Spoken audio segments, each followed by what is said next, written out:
നരേന്ദ്രമോദി ഗവൺമെൻറ്റും അതേപോലെ BJPയും സംഘപരിവാറും ഉദ്ദേശിച്ചത് ഇവർക്ക് ഇന്ത്യയിലുള്ള പ്രതിഷേധങ്ങൾ, പ്രത്യേകിച്ച് CJP മറ്റ് സംസ്ഥാനത്തിലോട്ട് പോയ പ്രതിഷേധങ്ങൾ ഈസിയായിട്ട് അടിച്ചൊതുക്കാൻ സാധിക്കും. കാരണം അവരുടെ കയ്യിൽ ഗോദി മീഡിയയുണ്ട്. ഇന്ത്യയിലെ ഇംഗ്ലീഷ് മീഡിയ മുഴുവനും അവരുടെ കൺട്രോളിലാണ്. അതേപോലെ തന്നെ ഹിന്ദി മീഡിയ, അതായത് റൂറൽ ബാക്ക്ഗ്രൗണ്ടിൽ മറ്റുള്ളിടത്തും പോകുന്ന ഹിന്ദി മീഡിയ അവരുടെ കൺട്രോളിലാണ്. അതേപോലെ തന്നെ റീജിയണൽ മീഡിയ, പല റീജിയണൽ മീഡിയയും ഈ പറയുന്ന അവരുടെ കൺട്രോളിലാണ്. അതിനേക്കാൾ ഒക്കെ ഉപരിയായിട്ട് BJP സംഘപരിവാർ കേന്ദ്ര ഗവൺമെൻറ്റിനെ അവർ ഫണ്ട് ചെയ്യുന്ന വലിയ രീതിയിലുള്ള സോഷ്യൽ മീഡിയ പ്ലാറ്റ്ഫോം അതും അവരുടെ കയ്യിലാണ്. അതുകൊണ്ട് ഒരു കാരണവശാലും അവർക്കെതിരെയുള്ള പ്രതിഷേധങ്ങളോ ആരുടെയെങ്കിലും ഒപ്പീനിയനോ അതായത് അതിന് മുകളിൽ പറക്കില്ല എന്ന ധാരണയായിരുന്നു. ഇതാണ് ബേസിക്കലി ഇവർ മനസ്സിലാക്കാത്ത അടിസ്ഥാനപരമായ ഗ്രൗണ്ട് സീറോയിൽ നമ്മൾ മനസ്സിലാക്കേണ്ട ഒരു സംഭവം. കാരണം അതിനൊക്കെ മുകളിലാണ് ഡിജിറ്റൽ ജനറേഷൻ. നിങ്ങൾ ഈ അടുത്ത സമയത്ത് കണ്ടു കാണും, മെറ്റ, അതായത് ഇൻസ്റ്റയായിട്ടും ഫേസ്ബുക്കായിട്ടും മറ്റുള്ള സോഷ്യൽ മീഡിയ പ്ലാറ്റ്ഫോമുള്ള മെറ്റ ഗ്രൂപ്പ്, സൂക്കർബർഗ് അയാളോട് അപ്പോളജി പറയുന്നു. കാരണം മോദിയുടെ ഒരു വീഡിയോ അതിനകത്തിട്ടു, അത് കുറച്ച് സമയത്തേക്ക് മാറി. അതേപോലെ തന്നെ ഇൻസ്റ്റയിലൊക്കെ വരുന്ന AI കണ്ടൻറ്റ് അത് മോദിയെ വളരെ മോശമായിട്ട് ബാധിക്കുന്നു, അതിനെ തടയാൻ നിങ്ങളൊന്നും ചെയ്യുന്നില്ല.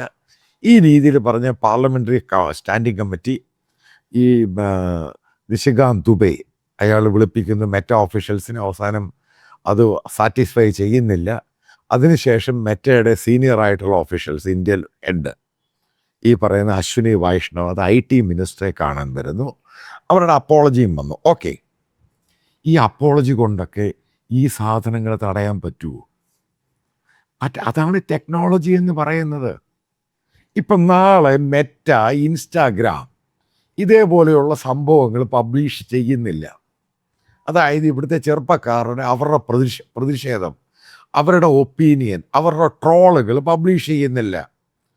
ആദ്യം മനസ്സിലാക്കേണ്ടത് വേറെ പ്ലാറ്റ്ഫോമിലോട്ടങ്ങ് പോകും. ഇത്രയേ ഉള്ളൂ.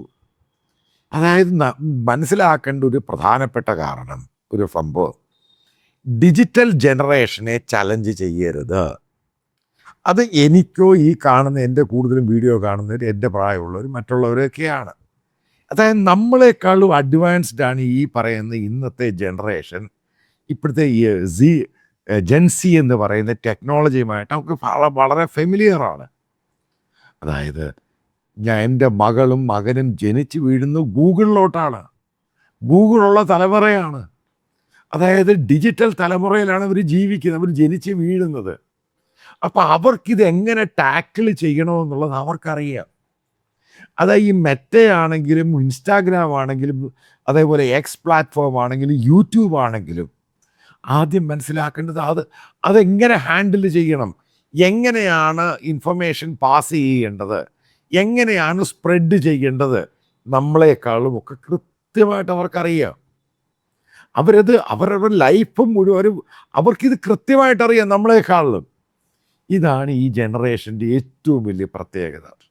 ഇപ്പം മോദിക്ക് എന്താ ഇത്രയും വലിയ പ്രശ്നം ഉണ്ടാകാൻ കാരണം? ഈ പറയുന്ന ഗോദി മീഡിയ എന്തു പറഞ്ഞിട്ടും, സാക്ഷാൽ അർണബ് ഗോസ്വാമി പറഞ്ഞിട്ടും, അയാളാണല്ലോ ഇവരുടെ ഒരു ഗോഡ് ഫാദർ എന്ന് പറയുന്ന ഗോദി മീഡിയയുടെ, അതേപോലെ NDTV, ഇന്ത്യ ടുഡേ, ഈ പറയുന്ന ഇന്ത്യ TV, ഇവരൊന്നും പറഞ്ഞിട്ട് റീച്ച് വരുന്നില്ല. അതായത് മോദി ഒരു വീഡിയോ ഇടുന്നു, അതായത് ഇൻസ്റ്റാഗ്രാമിൽ, അതിൻ്റെ ട്രോളുകൾ 1 മണിക്കൂർ കഴിയുമ്പോൾ 1000 ട്രോളുകൾ ഉണ്ടാവുകയാണ്. അതായത് മോദി ഇടുന്ന വീഡിയോയുടെ 4 ഇരട്ടിയാണ് ട്രോളുകൾ വരുന്നത്. അതിൻ്റെ വ്യൂസ് ആണെങ്കിൽ മില്യൺസിലോട്ടങ്ങ് പോവുക. അതാണ് മോദിയെ ഞെട്ടിച്ചത്. ആദ്യം നിങ്ങൾ ഒരു കാര്യം മനസ്സിലാക്കുക, അതിൻ്റെ ബേസ് മനസ്സിലാക്കുക.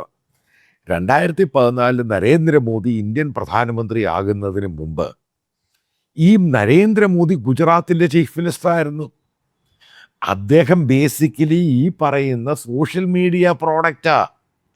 അവിടുന്ന് ചായക്കടക്കാരൻ, പാവം പിടിച്ചവൻ, ഇതെല്ലാം സോഷ്യൽ മീഡിയയെ കൊണ്ടുണ്ടായതാ.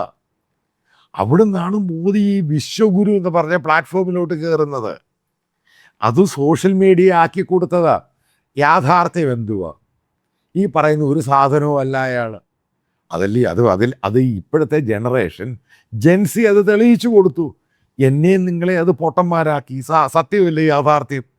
ഇതാണ് ഉണ്ടായത്. ജെൻസിക്ക് അറിയാം ആരാണ്, എന്താണ് അവരുടെ ഹിസ്റ്ററി, എന്താണ് ബാക്ക്ഗ്രൗണ്ട്, എന്താണ്, എന്തു കോൺട്രിബ്യൂഷനാണ് ഇന്ത്യൻ പ്രധാനമന്ത്രി ഇന്ത്യയിലെ ചെറുപ്പക്കാർക്ക് കൊടുത്തത്, എന്തൊക്കെ കള്ളമാണ് ഓരോ സമയത്തും അയാൾ പറയുന്നത്. ഇതങ്ങ് പൊളിച്ച് സോഷ്യൽ മീഡിയയിൽ കൂടെ അങ്ങ് പൊളിച്ചു കൊടുത്തു. എത്ര ചലഞ്ച് ചെയ്തിട്ട് ഈ ഗോദി മീഡിയയ്ക്ക് എത്താൻ കഴിയുന്നില്ല. അപ്പോൾ അവരുടെയും കൂടെ കംപ്ലൈൻറ്റ്. കാരണം അവരുടെ വ്യൂസ് അങ്ങ് കുറഞ്ഞു, ഷാർപ്പായിട്ട് അങ്ങ് ഡിക്ലൈൻ ചെയ്തു. ഇതാണ് സംഭവം. ഇപ്പോൾ കേരളത്തിലൊരു യൂട്യൂബറുണ്ട്, സ്ഥിരമായിട്ട് ഇതേപോലെ മോദിയെ തള്ളുന്ന. അയാളുടെ വലിയ അമ്മയായിരുന്നു. ആ അമ്മ ഇതേപോലൊരു ചറക്കനെ ഉണ്ടാക്കിയില്ലേ, ഞങ്ങൾ വളരെ കടമപ്പെട്ടിരുന്നത്. ഇതൊക്കെ കേൾക്കുന്ന നോൺസെൻസാണ് ഇന്നത്തെ ജനറേഷൻ. അതായത് ജെൻസിക്ക് അറിയാം നോൺസെൻസ് ആണെന്ന്, ഇത് കള്ളത്തരമാണ്. അപ്പോൾ എന്തുകൊണ്ടാണ് പുള്ളിയുടെ ഇത് പോയത്?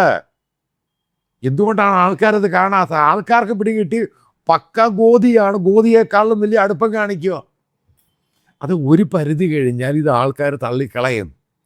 അത് നിങ്ങളത് മലയാളത്തിൽ ആ ഒരു ചാനലിൽ, യൂട്യൂബ് ചാനലിൽ കണ്ടത് ഇത് നാഷൻ വൈഡായിട്ടുണ്ടായി. ഹിന്ദിയിൽ ഇത്രമാത്രം മോദിയെ പുകഴ്ത്തുന്ന മീഡിയയുണ്ട്. അപ്പോൾ അതിനൊക്കെ ബേസിക് റവന്യൂ ഉണ്ടാകുന്ന യൂട്യൂബിൽ നിന്നാണ്. അത് ആൾക്കാർ കാണാതായി. ഇതാണ് സംഭവം. ഇനി മോദിയെ പൊക്കിയടിച്ച് എന്തെങ്കിലും ചെയ്തു കഴിഞ്ഞാൽ അതിൻ്റെ ട്രോളങ്ങ് ഇറങ്ങുവാണ്. അർണബ് ഗോസ്വാമിയെ പറ്റി, ഇതേപോലെയുള്ള ഗോദി മീഡിയ സ്പെഷ്യലിസ്റ്റിനെ പറ്റി അങ്ങ് ട്രോളിറങ്ങി ഭയങ്കരമായിട്ട്. ഇത് ആൾക്കാർ കാണാതായി. ഇതാണ് മോദിയെയും സംഘപരിവാറിനെയും RSSനെയും ഞെട്ടിച്ചത്. ഇതിനെന്താണ് ഒരു പരിഹാരം? അതിനാണ് അവർ മെറ്റയെ വിളിക്കുന്നത്, ഇതിനെങ്ങനെയും കൺട്രോൾ ചെയ്യാൻ വേണ്ടി. ഇന്നത്തെ ജനറേഷൻ അതിനെ കൺട്രോൾ ചെയ്യാൻ അടുത്ത വഴി കണ്ടുപിടിക്കും. ഇനി ഗവൺമെൻറ് ഓഫ് ഇന്ത്യ, അതായത് മോദി ഗവൺമെൻറ് നേരത്തെ തീരുമാനിച്ചു അവർക്ക് ഗവൺമെൻറ് ഇന്ത്യക്കാരെ കൊണ്ട് സോഷ്യൽ മീഡിയ തുടങ്ങണം. ഏതെങ്കിലും BJP മോദി സപ്പോർട്ട് അതും തുടങ്ങി, കൂന്നും പറഞ്ഞൊരു സാധനം തുടങ്ങി. അതപ്പോഴേ അങ്ങ് പൂട്ടിപ്പോയി. അതായത് ഇതൊന്നും ബേസിക്കലി അത്ര സിമ്പിളല്ല. അതാണ് അതിൻ്റെ പ്രധാന കാരണം. ഹ്യൂജ് ഇൻവെസ്റ്റ്മെൻറ്റ് ഇതിന് വേണം. അപ്പോൾ ഗ്ലോബൽ സോഷ്യൽ മീഡിയ ജൈൻസ് ആണ് ഈ മെറ്റയും എക്സ് ആണെങ്കിലും ഈ പറയുന്ന മറ്റുള്ള കമ്പനികൾ, സ്നാപ്ചാറ്റ് എന്നൊക്കെ പറയുന്നത്, അവരെ തോൽപ്പിക്കാനൊന്നും ഈ പറയുന്ന ഇന്ത്യയുടെ ഏറ്റവും വലിയ വമ്പനായ കോടീശ്വരനാണ് അഡാനി. അഡാനി എന്താ സോഷ്യൽ മീഡിയ പ്ലാറ്റ്ഫോം തുടങ്ങാൻ പറ്റാത്തത്? എന്തുകൊണ്ടാണ് അംബാനിക്ക് തുടങ്ങാൻ? നടക്കുന്ന കാര്യമല്ല. അത് ഹൈ എൻഡ് ടെക്നോളജി വേണം, ഇത് ഗ്ലോബൽ അക്സെപ്റ്റൻസ് വേണം. ഇനി ഈ സോഷ്യൽ മീഡിയ ഒന്ന് ബാൻ ചെയ്യാൻ പറ്റുമോ ഇന്ത്യയിൽ? സോഷ്യൽ മീഡിയ ബാൻ ചെയ്തു ഒരിക്കൽ ബംഗ്ലാദേശ്. അതോടുകൂടിയാണ് ആ ഗവൺമെൻറ് തെറിച്ചു പോയത്. സോഷ്യൽ മീഡിയ ബാൻ ചെയ്തു നേപ്പാൾ, ആ ഗവൺമെൻറ്റും തെറിച്ചു പോയി. ഇതൊക്കെ മുമ്പിൽ നിൽക്കുന്ന സത്യമാണ്. അതുകൊണ്ടാണ് ബാൻ ചെയ്യാത്തത്. അതായത് മോദിയെ വളർത്തിയതും സോഷ്യൽ മീഡിയയാണ്, മോദിയെ തളർത്തുന്നതല്ല, എടുത്ത് ദൂരെ കളയുന്നതും സോഷ്യൽ മീഡിയ ആയിരിക്കും. ഇതാണ് കൃത്യമായി കിട്ടുന്ന സന്ദേശം. അതായത് സോഷ്യൽ മീഡിയ തളർത്താൻ പറ്റത്തില്ല, ഇപ്പോഴത്തെ ജെൻസിയെ തളർത്താൻ പറ്റത്തില്ല, രാജ്യത്തുണ്ടാകുന്ന പ്രക്ഷോഭം അതിനെ തളർത്താൻ പറ്റത്തില്ല. അതിങ്ങനെ കത്തിപ്പടർന്നുകൊണ്ടിരിക്കും. അല്ലെങ്കിൽ അതിൻ്റെ സൊല്യൂഷൻ കണ്ടുപിടിക്കാം. സൊല്യൂഷൻ ഇല്ലാത്ത മോദിക്ക് വേറെന്താണ് ചെയ്യാൻ പറ്റുന്നത്? അതായത് ക്വസ്റ്റ്യൻസ് വളരെ കൃത്യമാണ്.